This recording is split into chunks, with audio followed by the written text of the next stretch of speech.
এখন আমরা এই খুবই অপরিচিত একটা পোকার সাথে পরিচয় হব।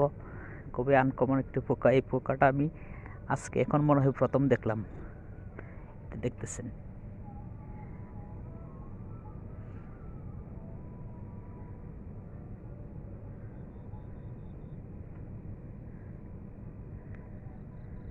আমার মনে হয় এটা সাদা যুগ হবে পানির মধ্যে।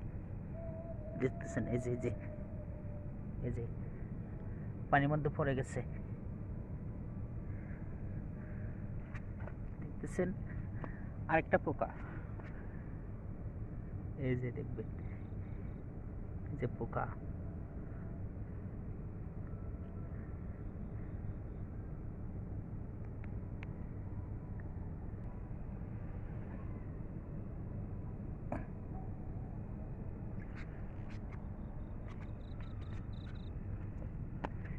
এই যে একটা পোকা, এই পোকা, এই যে পোকা।